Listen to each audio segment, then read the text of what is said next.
170 anos depois de Cristo, os romanos destroem a cidade de Jerusalém e mais uma vez os judeus são dispersos por todo o mundo depois da cidade de Jerusalém ser destruída. A destruição foi de tal ordem que Flávio Josefo, o historiador Flávio Josefo, refere que eram classificados cerca de 2000 judeus por dia.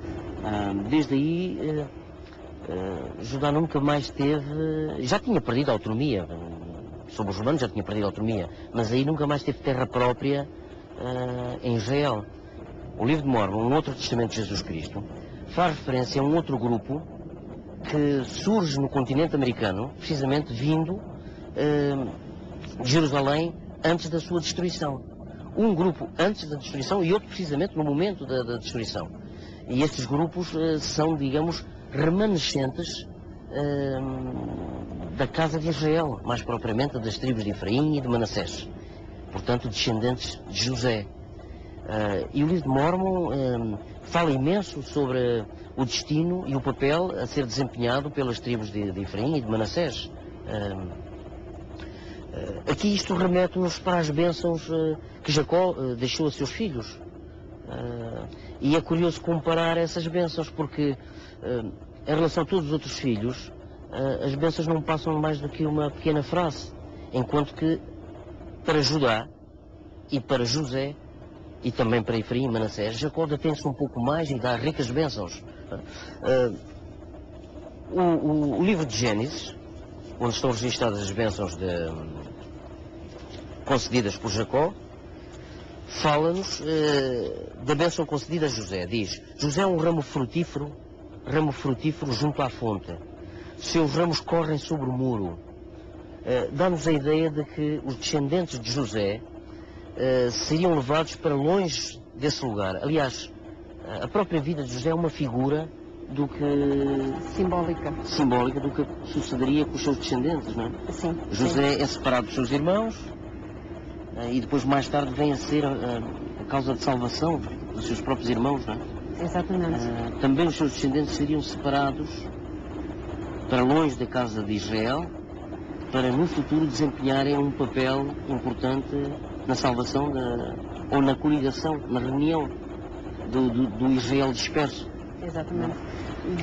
De facto, as bênçãos dadas às tribos de José, através dos seus dois filhos, Efraim e Manassés, e também à tribo de Judá, são bênçãos muito mais extensas, muito mais ricas, e isso demonstra o papel importante que essas duas tribos iriam ter ao longo da história da humanidade e muito em particular nos últimos dias, ou mais concretamente na época que estamos a viver atualmente. Portanto, assim como se deu a dispersão, está assegurada a coligação e a reunião da casa de Israel. É curioso que os discípulos de Jesus, no seu tempo, mesmo depois da ressurreição de Jesus, quando ele aparece aos seus discípulos, colocam-lhe esta questão. Preocupados com a coligação e a restauração do reino de Israel, perguntam-lhe, aliás, tem aqui, no livro de Apóstolos, faz essa referência, diz, aqueles, pois, que se haviam reunido, perguntaram-lhe, dizendo: Senhor, restaurarás tu, neste tempo, o reino a Israel? Tinham esta preocupação de ver restaurado o reino a Israel. Claro. E Jesus responde-lhes desta forma, e disse-lhes: não vos pertence saber os tempos ou as estações que o Pai estabeleceu pelo seu próprio poder. Dando a ideia de que não seria para aquela altura, não seria para aquela época, seria coisa para mais tarde, não é? É natural que... Quando é que realmente teria lugar a restauração? É natural que as pessoas ainda na época de Cristo e logo após a sua crucificação, a ressurreição e a ascensão aos céus, é natural que as pessoas estivessem ansiosas não só pelo regresso de Jesus Cristo, mas por ver o reino de Israel, ou a casa de Israel, mais corretamente, restaurada, não é? Aos seus limites e à sua dimensão original. É também no livro de Atos dos Apóstolos que Pedro explica às pessoas da época quando é que teria lugar essa restauração do reino e também a volta o regresso do Messias.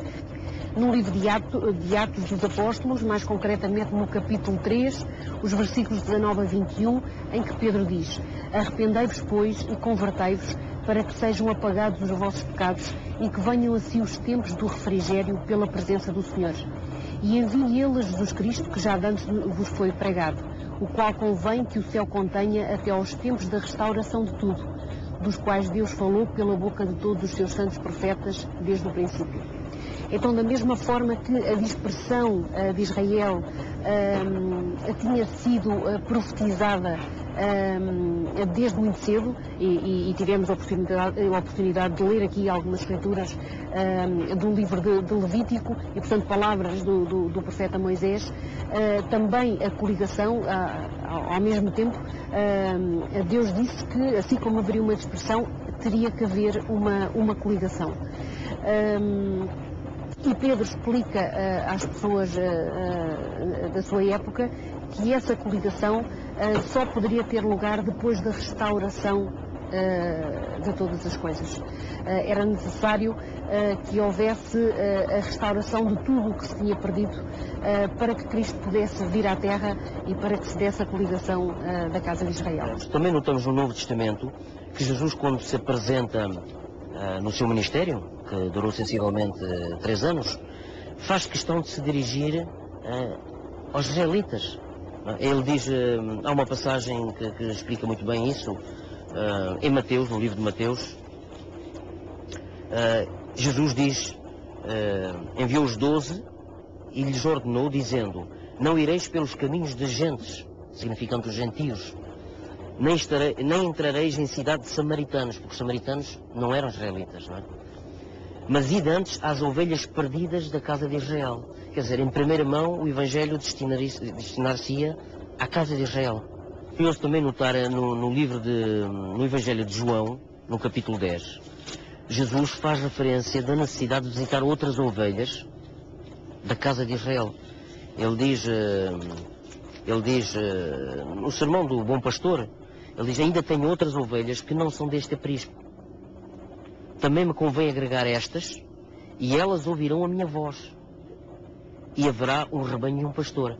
Ficamos a saber pelo livro de Mórmon que essas outras ovelhas a quem Cristo ministraria pessoalmente são os remanescentes da casa de Israel levados para as Américas, cujo registro encontra-se no próprio livro de Mórmon e que relata inclusive o próprio ministério de Jesus após a sua ressurreição, que depois de ter estado com os seus discípulos em Jerusalém, visita também as Américas, aparecendo ao povo e manifestando-se ao povo como evidência de que havia ressuscitado e ministrando entre o povo durante alguns dias, até a sua final ascensão. Exatamente.